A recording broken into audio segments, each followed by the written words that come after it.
You're watching the 3-time NCMPR Medallion Award-winning Studio Bergen.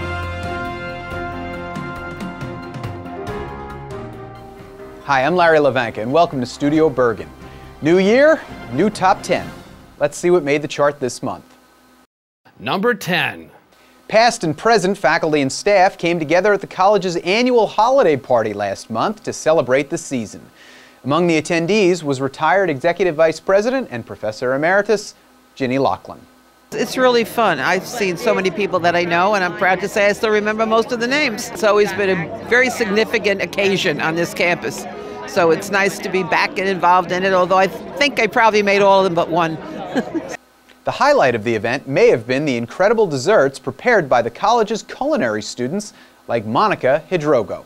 I feel like I can speak for everyone here. It's such an amazing feeling to know that people enjoy what you work so hard to do, because like the president said, we spent hours upon hours on here. There are some people that they didn't like the results, so they did it all over again from scratch. We don't use any shortening, any preservatives, so we had to do the most with what we have. She said that Bergen has helped nurture a path for success. I feel like it really reaffirmed that I chose the correct career choice.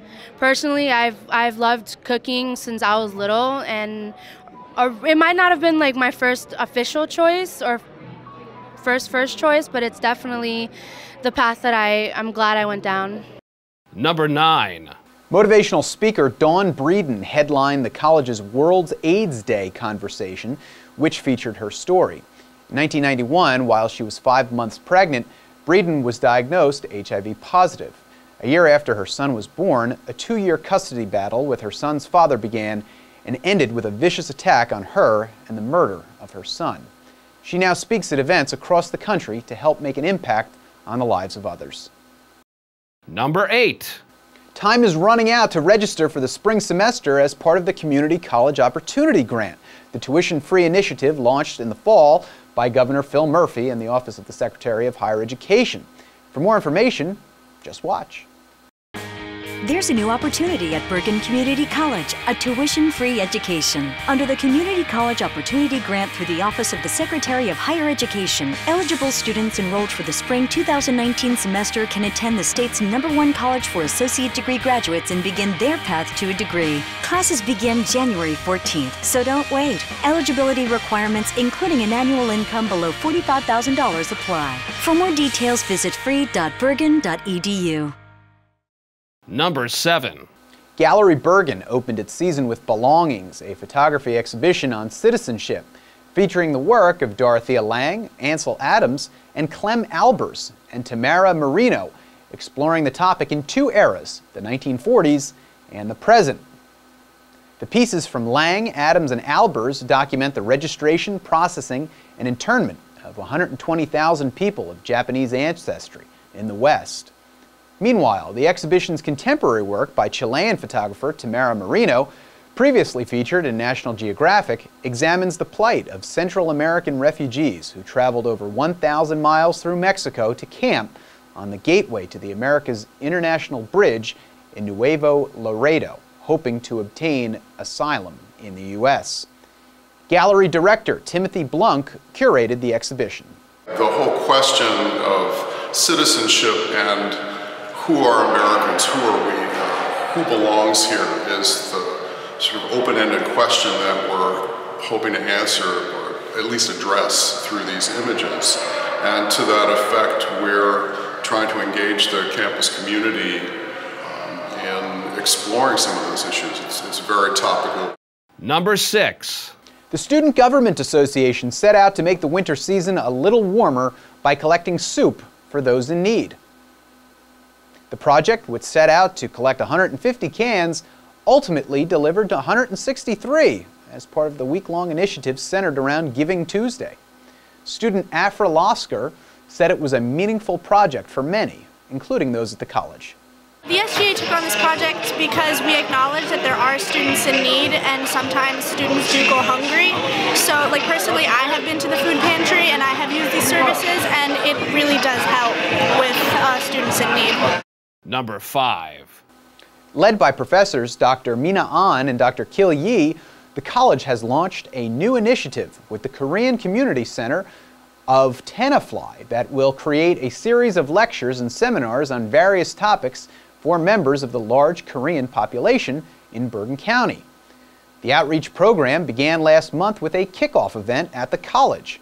Organizers, Professors Yi and An, said there is significant opportunity to make an impact. It's almost like a natural progress that we work with KCC because there's so many Korean people living in Bergen County. In fact, it has the highest percentage of Korean Americans in any county of the United States.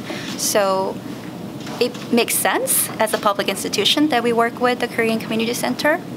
And I think it can lead to many more opportunities in the future. I think there's a huge demand to understand American history beyond the great figures, George Washington and such. They really wanted to see complexity of America's past. You know, in all histories, there is good, there is bad, and there is ugly, but at the same time, there's hope. And I would like to open that four realms of historical understanding to Korean American community. Academic Vice President Dr. William Mullaney shared in their enthusiasm. When Drs. An and Yi came and presented me with this proposal, I told them it was the most exciting thing I'd seen in a couple of weeks. And the idea behind it, that it grew out of our learning community program and is rooted in community outreach, only further added to my excitement.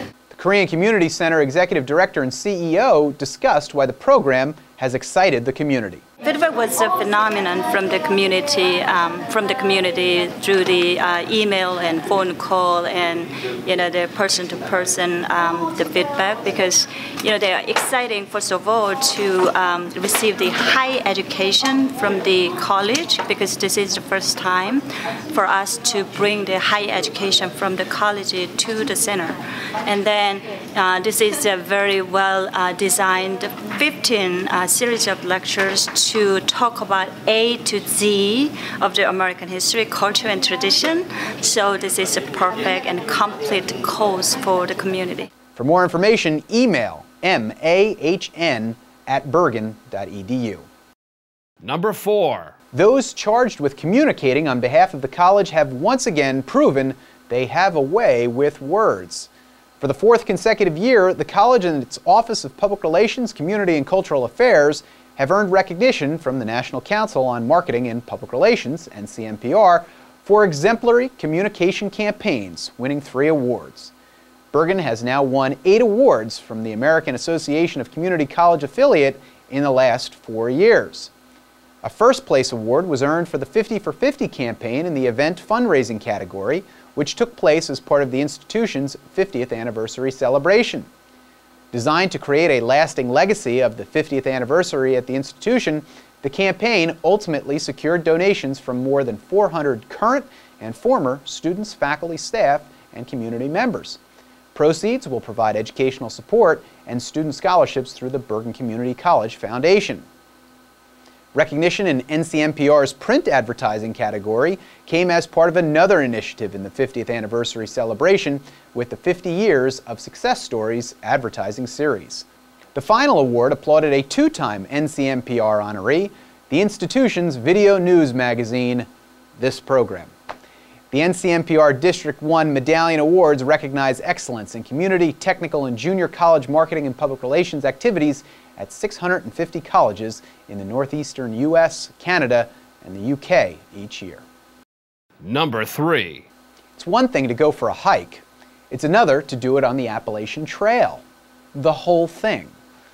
It's estimated that fewer than 1,000 men and women from around the world successfully thru-hike the 2,100-mile Appalachian Trail each year. But that's exactly what class of 2009 graduate Michael Hessleitner did this year.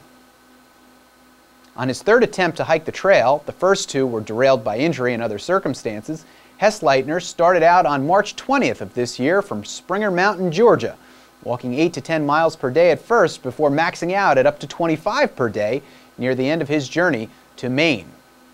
Once on the trail, hikers must endure challenges associated with wildlife, weather, and terrain, relying on backpacks carrying little more than sleeping bags, tents, clothes, and food. Many hikers now carry mobile phones for mapping and communication, but Hesselleitner said service often drops out in the valleys amidst the heavy woods. When we spoke with Hesselleitner, he said it was a reflective experience. When you're out there and you get to hiking, you have time to sit and reflect and figure out, life. Preparing for the Appalachian Trail represents an exercise in persistence in and of itself. Hikers must not only train their bodies for the mental and physical trials associated with the trail, but must amass enough money to survive without drawing a salary while hiking for 5 to 7 months. Hesselleitner gave advice for those attempting the trail. If you want to get into hiking and start off small, if you've never hiked before, do some day hikes and then do some weekend or week hikes and build yourself up and make sure you are knowledgeable about the trail. Ultimately, Hesselleitner completed his journey October 6th. More than 3 million people hike the trail each year, and approximately 3,000 attempt to traverse the entire length, the equivalent of climbing Mount Everest 16 times. Only about 1/4 of people finish. With the Appalachian Trail now a memory, Hesselleitner has his eye on the future. This year I completed the Appalachian Trail, so I'm actually preparing and have my mind going to do other hikes coming up in the future.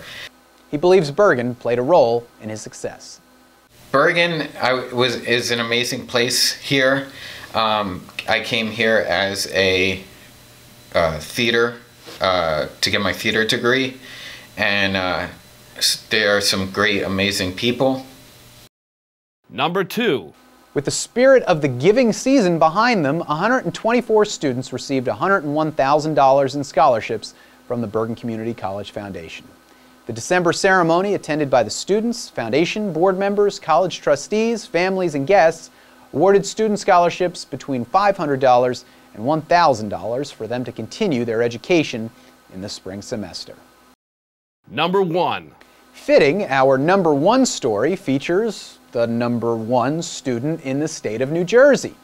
As part of the Vision 2028 Leadership Summit, the New Jersey Council of County Colleges presented the New Jersey Community College Student of the Year Award to Bergen's Elda Perret. The award is presented annually to a student in recognition of his or her academic excellence, character, inspirational success, and service to their communities. Elda said the honor is inspiring. It obviously makes me feel really good about myself. It tells me that I've been doing something right my years at Bergen, and that, it gives me a sort of push to move forward and keep doing what I've been doing and more, so that I won't only have to get prizes for myself, but I'd be able to do things that, represent me and the community I come from, as well as the community that I'm going to be in. Elda was recognized for her academic excellence and service to community. She is developing her own field of mathematics that she believes will lead to a better understanding of nature and, in effect, how the world uses it. She calls it trigonometry. We profiled her on the topic last year on this program. Elda holds a 4.0 grade point average, was elected the International President of Phi Theta Kappa at its annual convention, and also led the Enable program, which helped develop prosthetic hands for disabled students using 3D printing. She thanked those who have supported her at Bergen. When I was told, it got me thinking about why I was chosen. And a lot of things came to mind, but I know luck was a big part of the process. Another part was having support here at Bergen that, told me where to go, things to do. That's something that a lot of students don't have. Congratulations, Elda. And that's our list. Happy 2019 from Bergen Community College. I'm Larry Levanka. Thanks, and take care.